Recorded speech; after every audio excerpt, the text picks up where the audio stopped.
Bonjour Sylvain Tesson. Bonjour. Merci d'être avec nous sur RCF Anjou. Alors Sylvain Tesson, vous êtes écrivain du voyage, un écrivain qu'on ne présente plus maintenant en France. Seulement prononcer votre nom suffit désormais.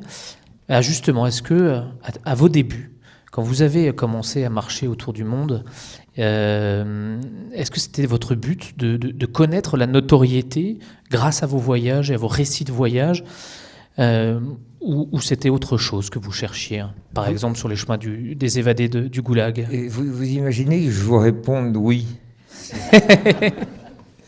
Vous pourriez. Non, qui répond? Qui le dirait? Qui ferait cet aveu? Alors en plus, moi c'était pas mon but, donc je n'ai pas à faire l'aveu. C'est venu très tard. Et puis attention, il faut quand même être sérieux. Nous sommes à la radiodiffusion. La notoriété que vous venez d'évoquer, elle est relative. Elle s'exerce dans un tout petit champ, à un certain moment donné, d'une photographie historique en France dans les années 2020. Et ça concerne des populations de gens qui lisent des livres dans les villes plutôt. Donc vous savez que ça ne va pas durer? C'est ça oui, que vous êtes en train de nous dire? J'espère que ça ne durera pas, parce que moi je ne crois qu'à la valeur des choses en proportion de leur éphémérité. Et je crois aussi, pas tout, mais beaucoup de choses. Et je crois aussi que la notoriété, il faut beaucoup s'en méfier, parce que la notoriété qui n'est en fait... Je pense qu'en fait vous faites la confusion entre ce que vous appelez la notoriété, qui ne correspond pas à la postérité et qui n'est jamais autre chose qu'une faveur commerciale à un certain moment donné, parce que le propos de l'écrivain correspond au désir d'une certaine partie de la population à un certain moment d'entendre quelque chose. Or moi, quand j'ai commencé à écrire des livres quand j'avais 20 ans, je racontais le voyage, l'aventure, l'horizon, l'air frais, la liberté par le mouvement, sans aucune difficulté, avec une espèce d'appétit, de confiance dans le monde, de facilité de se jeter à corps perdu et avec une sorte de fringale éperdue dans toutes les expériences d'aventure qu'offrait le monde. Et le fait d'associer une certaine jeunesse, parce qu'à l'époque j'avais 20 ans, je l'ai perdu, mais une certaine jeunesse avec une désinvolture, voilà, une désinvolture, associée à l'envie d'ailleurs, mais tout ça a fait un cocktail qui aujourd'hui, alors que les libertés de détail se restreignent, alors que l'esprit de sérieux s'est appesanti sur les populations de l'Europe occidentale comme une chape de plomb, alors que l'abomination de la révolution digitale a délocalisé complètement l'esprit et a entaché profondément le charme de la vie, eh bien moi, mon discours, qui n'est jamais que très banal, est devenu une sorte de parole qui semble goûtée par des lecteurs. Je m'en félicite, mais je suis le premier à ne pas comprendre cette faveur, et si je le dis, c'est sans fausse modestie. Et j'ajoute pour conclure que c'est ce que vous avez appelé la notoriété, que moi je me contente d'appeler une faveur commerciale éphémère, elle est venue très tard. Au début, quand je me souviens, la première fois que j'ai fait une émission à France Inter, je revenais de... France Inter, c'est la radiodiffusion française émise depuis la capitale. Et bien, la première fois que je suis rentré dans le studio, le journaliste m'a présenté, il a dit, alors voilà, Sylvain Tesson, le cycliste. Parce que je venais de faire le tour du monde de bicyclette. J'étais content, moi je trouve que ça me va très bien. Et depuis, je le dis beaucoup, je me présente, je dis bonjour, Sylvain Tesson, cycliste. Et après, vous voyez, j'ai fait un voyage avec Priscilla Telmont à travers les steppes de l'Asie centrale, à cheval. Et nous avons écrit un voyage qui s'appelait La chevauchée des steppes, publié chez Robert Laffont dans les années 1999. Et ce livre était rangé dans les librairies au rayon animaux. Alors il y avait de faire le yoga pour les poissons rouges, je parle à mon chat, mon chien, et la psychogénéalogie de mon chien, les traumas de mon caméléon, et il y avait mon livre, La chevauchée des steppes, au rayon animaux. Donc vous voyez, la faveur commerciale, elle est agréable, mais enfin il faut quand même pas s'exciter. Ce que vous essayez de transmettre tout de même à vos lecteurs, c'est quoi? C'est l'émerveillement ce que vous essayez de transmettre à vos lecteurs? C'est l'émerveillement en face du monde? Mais je ne peux pas répondre à votre question, elle me stupéfie. Je n'essaie rien de transmettre, je raconte ce que j'ai vécu.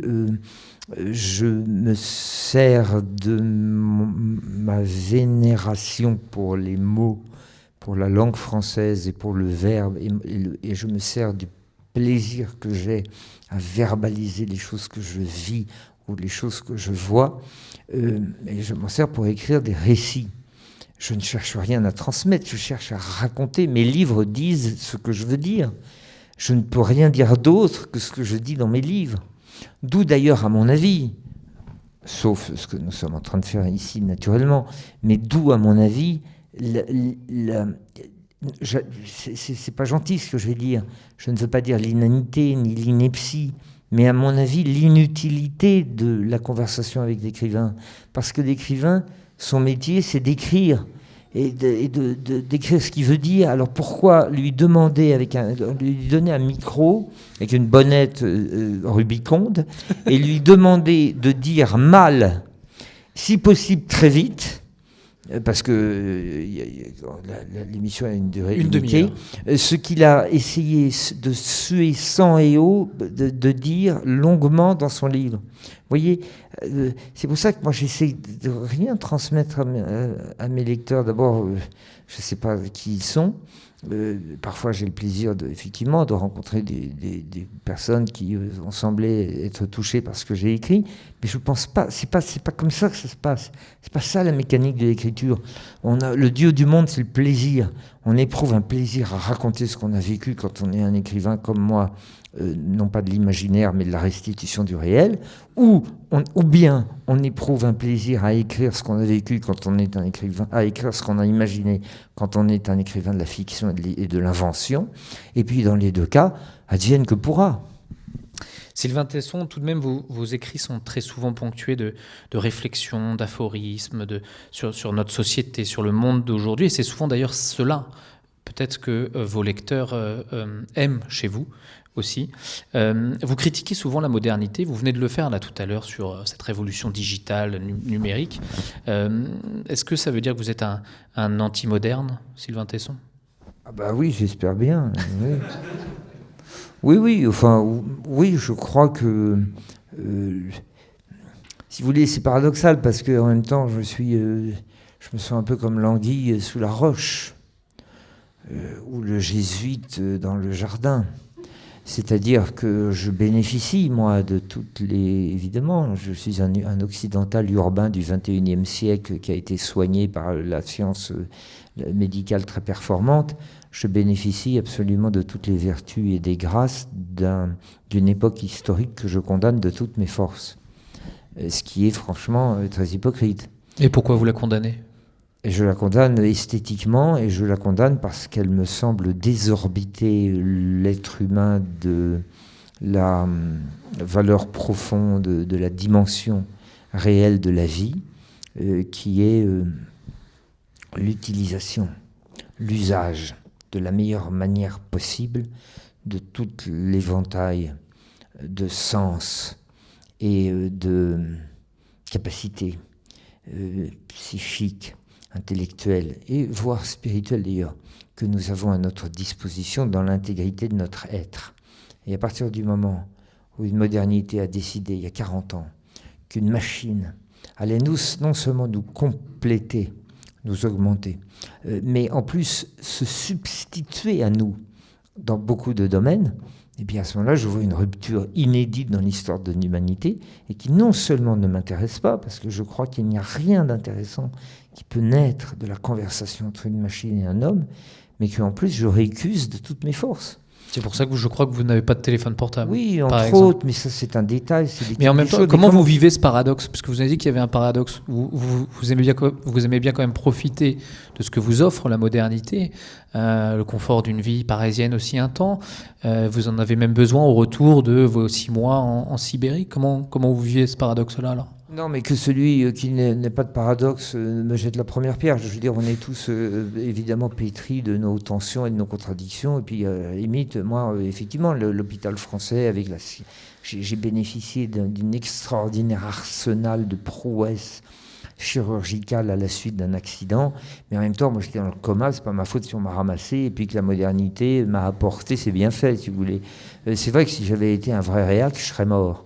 Alors là, j'ai accepté effectivement de recevoir en mon corps brisé les bienfaits de la science. Mais c'est pas tellement ça finalement que je condamne et qui me chagrine, moi. C'est de voir que l'énorme appareillage, ce que j'appelais tout à l'heure la délocalisation de nos moyens humains dans la puce algorithmique, cet énorme appareillage est en train de changer absolument les structures de la relation humaine et même de la relation de l'homme avec le temps, avec l'espace, avec lui-même, avec la mort, avec la vie. Cet appareillage est en train de recomposer complètement le poème initial, de réécrire toute la partition que vous pouvez appeler divine ou alors immémorielle, selon que vous soyez croyant ou pas. Cette partition est en train d'être intégralement recomposée, la cellule est modifiée, le gène est traficoté, l'atome est fissionné, dans toutes l'alphabet et l'héraldique, la plus microscopique comme la plus macroscopique, tout est recomposé. Au nom de quoi? Alors ça, premièrement, la question n'est jamais posée. C'est-à-dire que le comment est accepté avec une espèce d'extase sans qu'on sache très bien vers quelle direction tout cela nous mène.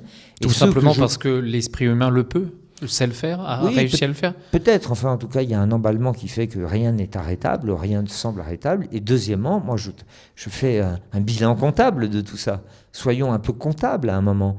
Eh bien, est-ce que le charme de la vie, est-ce que le mystère de l'existence, est-ce que l'agrément de nos heures sur la Terre s'en est trouvé amélioré?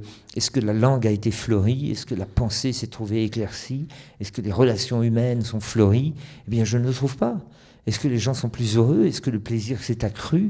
Est-ce que l'exercice de la volupté, quand on traverse les champs de l'existence, ou bien qu'on s'enferme dans les alcôves, est-ce que le plaisir de vivre s'en est trouvé accru? Il ne me semble pas. Donc, je fais un bilan comptable et je dis, bien, c'est une mauvaise... le principe de résultat n'est pas en la faveur de cette révolution digitale. Voilà, c'est ça la banalité que je dis et que je me contente de dire.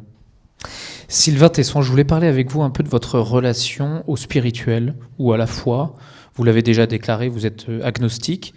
Mais dans vos livres, on remarque souvent que vous avez un grand respect pour les religieux que vous avez pu rencontrer sur vos chemins. Qu'est-ce qui vous inspire, ces personnes-là ? Écoutez, je reviens là, il y a 2 jours exactement, d'un monastère que certains d'entre vous connaissent peut-être, qui sont les chanoines augustiniens de l'abbaye Sainte-Marie de la Grâce dans les piémonts des Corbières, en Occitanie. Et ils m'ont accueilli, d'ailleurs, ce qui prouve que l'Église n'est pas ni rancunière, et qu'elle n'est pas non plus comptable de votre vertu. Parce que dans une logique d'ouverture d'un corps institué à des éléments qui demandent d'être acceptés, on pourrait imaginer qu'il y ait d'abord une espèce d'examen d'entrée. Or, l'Église chrétienne... Peut-être que vous êtes repentant, non ? Non, c'est pas ça que je veux dire. Ce que je veux dire, c'est que l'Église, heureusement, n'est pas rancunière, parce que sinon, elle ne m'aurait pas laissé passer le narthex. Et moi, j'aime bien, ce que j'aime dans l'Église, hein, je ne parle pas de la foi, mais dans l'Église, c'est que je m'intéresse à tous les systèmes d'ordre de communauté. Et celui-là est tellement magnifiquement pensé, solfié, scandé, architecturé, pondéré, qu'il m'intéresse beaucoup. Deuxièmement, il y a chez les chanoines augustiniens quelque chose qui m'intéresse beaucoup, qui est le battement par l'usage de la membrane et par une très juste application à l'ordre humain de ce que les biologistes appellent la séclusion, c'est-à-dire l'aller et retour de part et d'autre de la membrane, il y a chez les augustiniens une fantastique appréhension de la vie dans l'ordre de la contemplation intérieure et de l'apostolat extérieur. Et ça m'intéresse beaucoup, ce double battement, parce que je trouve qu'ils réussissent à embrasser tout le spectre de la relation humaine. Alors ça, c'est la deuxième chose. Maintenant, pour la foi, vous comprenez, moi je me suis beaucoup exprimé là-dessus, donc on en revient à ce problème de devoir essayer de dire très rapidement, parce que je suis déjà trop long, ce que j'ai essayé d'articuler verbalement en les formulant dans des pages d'écriture. Moi je considère que toutes les religions ne se valent pas. Je préfère celles notamment qui ont intégré la mystique à leur expression, c'est-à-dire le repliement intérieur. Une foi qui a besoin du haut-parleur pour se manifester ne m'intéresse pas. J'aime le secret des cœurs. De même que j'aime quand la générosité se délivre dans la patrie du secret et qu'elle n'est pas publiée sur la place publique. Alors ça, c'est la première chose. Mais deuxièmement, je suis hermétique au dogme monothéiste, complètement. C'est-à-dire pourtant, tout en moi est ouvert. Je suis en route, comme disait Huysmans, mais je n'arrive pas à passer le Porche. Dans l'église, on dirait que vous êtes en chemin, vous cheminez. Oui, j'y voulais, mais moi j'aime mieux l'idée de la route, parce que ça fait référence au très beau roman de Des Esseintes, qui devient Durtal dans l'œuvre de Huysmans. Mais moi, je n'arrive pas à passer la voussure du Porche, parce qu'il y a quelque chose qui est absolument incompatible avec mon sentiment du monde, c'est que je ne peux pas croire qu'une puissance divine soit extérieure à l'objet de sa création. Voilà, les bras m'en tombent, les yeux ne se décident pas, et l'idée qu'il puisse y avoir une entité... Il y a eu l'incarnation tout de même. Non, mais il y a une création avec un début, une fin, ça me semble aberrant, quoi. Et puis l'incarnation, dans ce cas-là, alors, si jamais vous voulez qu'on parle de l'incarnation, eh bien moi, elle me pousse vers une espèce d'animisme bien compris et qui me fera davantage vénérer la manifestation du divin dans l'expression du vivant en m'agenouillant devant la sauterelle et la libellule, plutôt que d'imaginer qu'il y a une puissance, une espèce de marionnettiste qui aurait été extérieure à l'objet de sa création.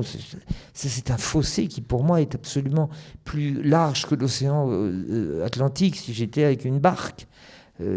Alors, je suis peut-être en route, mais le chemin est encore long. Sylvain Tesson, on sait que la civilisation européenne s'est bâtie aussi grâce à l'Église catholique. On voit que l'Église catholique, elle est à bout de souffle en Europe aujourd'hui. Selon vous, comment elle pourrait retrouver cette vitalité d'antan ? Mais je ne sais pas, là vous me posez l'impression que vous interviewez un homme politique, mes propositions pour la France, mes 100 points pour le monde, bilan et perspective d'un désastre, je ne sais pas. Ce que je peux vous dire, c'est que non seulement je suis d'accord avec vous que la civilisation européenne s'est structurée par la foi chrétienne, non seulement je le crois profondément, mais j'en témoigne, puisque souvent je choisis un certain nombre d'actions, de causes ou d'interventions qui vont dans la tentative de défendre cette idée-là. Je pense notamment aux actions que j'ai pu faire pour les chrétiens d'Orient dans la plaine de Ninive, au moment de la création d'une radio qui s'appelait Al-Salam avec la Guilde européenne du RAID dans la banlieue d'Erbil pour apporter un soutien moral aux réfugiés de l'État islamique qui avaient été arrachés à leur terre dans la région de Mossoul, yazidis, kurdes et chrétiens. Tout cela m'intéresse beaucoup, bien entendu, et je suis le premier à croire que nous devons absolument considérer nos très très profondes racines dans la source chrétienne. Bien entendu, et vous me dites, tout ça a disparu. D'abord, j'en suis pas sûr. Je crois qu'il y a beaucoup de feux intérieurs qui brûlent encore. Je crois, deuxièmement, qu'il y a une présence monastique qui n'est pas indéniable en Europe et qui continue à vivre.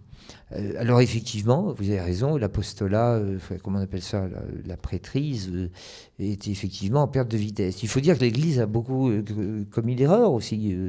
Il y a un moment, peut-être faudrait-il à un moment prendre ses responsabilités. Quand on décide à un moment qu'on va parler aux fidèles comme ils sont, hein, le venez comme vous êtes de la fameuse formule, et quand on va se moderniser, et quand on va absolument arracher au rituel et à la forme son caractère extraordinaire, justement, et ben après, il ne faut pas étonner que les églises se vident. Enfin, moi, il m'arrive de temps en temps de pousser la porte le dimanche et de voir des espèces de prêtres s'adresser à moi comme si on était dans une maison des jeunes et de la culture, dans un club de kayak, hein, ou un conseil d'administration du club Mickey sur une plage. Je n'ai aucune envie, bon, avec des gens vêtus en clergyman. Enfin, j'ai l'impression que c'est un prof d'HEC qui est en train de s'adresser à moi. Et à l'abbaye de la Grâce, vous ne l'avez pas vu? Et à l'abbaye de la Grâce, vous ne l'avez pas vu, ça? Pas vraiment. Pourquoi? Parce qu'à l'abbaye de la Grâce, précisément, le temps n'a pas passé. Et donc, les fidèles, ou les intéressés, ou ceux qui viennent frôler le parvis et qui, comme moi, n'ont ni la profondeur spirituelle, ni les armes intellectuelles pour pouvoir comprendre le message évangélique, parce qu'il faut quand même s'accrocher. Hein. Moi, j'ai pas les armes. Vous comprenez? Moi, je suis comme un cantonnier, moi, qui marche sur le bord de la route. Je suis un cycliste, moi. Ne l'oubliez pas. Donc, moi, j'ai pas du tout les armes pour recevoir la complexité de la foi catholique. Lisez Huysmans. Il faut s'accrocher pour comprendre cette espèce de corpus dogmatique. Eh bien, si quelqu'un comme moi, qui n'a ni les armes intellectuelles, ni spirituelles, ni la profondeur psychique pour recevoir la foi, eh bien, il reste une chose, c'est la beauté du rite. Et c'est pour ça que j'ai tellement aimé l'orthodoxie, moi, et que je suis allé chez les orthodoxes. J'ai même découvert un ordre, une congrégation qui me plaisait le mieux, parce que c'était à la fois un peu catholique, donc je pouvais comprendre la dogmatique papale et apostolique et romaine, mais en même temps, le rite était byzantin. C'est les gréco-melkites. Voilà, ça me fascine, parce qu'ils sont byzantins, donc il y a la beauté, il y a l'encens, il y a les ors. Donc on a perdu de l'esthétisme, finalement. Ah bah je ne sais pas, vous n'aviez pas remarqué, non? Oui, alors je crois profondément, donc je trouve ça dommage d'avoir arraché la dimension rutilante et très impressionnante et très distante. Hein, et justement, c'est ce qu'on reprochait justement un petit peu à l'Église, cette dimension rutilante, oui. Au moment de Vatican II, par exemple. Oui, par exemple. Donc, tout ça pour vous dire que je ne suis pas sûr que tout ait disparu, puisque c'était votre question. Et alors, puis il y a eu un autre phénomène qui a été le glissement. Enfin, vous connaissez la phrase de Chesterton, le monde moderne, ce sont des idées chrétiennes devenues folles. Il y a eu cette espèce d'énorme appareillage qui a transformé la pensée humaine occidentale pendant 2000 ans, est devenu la démocratie. Donc peut-être que c'est indéniable. On ne peut pas nier cette idée que finalement ce que nous vivons politiquement en ce moment, qui est dans un temps d'intérim et de mutation profonde, a bénéficié d'un terreau propice de préparation psychique, politique et spirituelle qui s'est appelé le christianisme et qui nous a menés à l'individuation, à la liberté et peut-être à une forme de démocratie. Mais tout n'est pas arrêté. Nous ne sommes absolument pas à la fin des temps. Nous sommes à un moment. Et alors il faut agir, il faut combattre, il faut... alors espérer, ça, je ne sais pas, ça ne m'intéresse pas tellement. L'espoir, vous voyez, c'est là où je suis encore très loin, moi, de vos voûtes. Moi, je n'espère rien. C'est peut-être là qu'il est l'abîme et l'océan. Pour moi, l'espoir est une sorte d'insulte au moment présent. Je préfère me satisfaire infiniment du miracle extraordinaire de la vie que je sens battre et pulser en moi, plutôt que d'espérer. Enfin, espérer, moi, ça me paraît une espèce je déteste compter sur l'avenir. Je ne m'agenouille pas devant un calendrier. Je m'en fiche complètement de ce qui se passera demain. Je veux dire, si j'ai un Becherel, j'arrache le chapitre consacré au futur.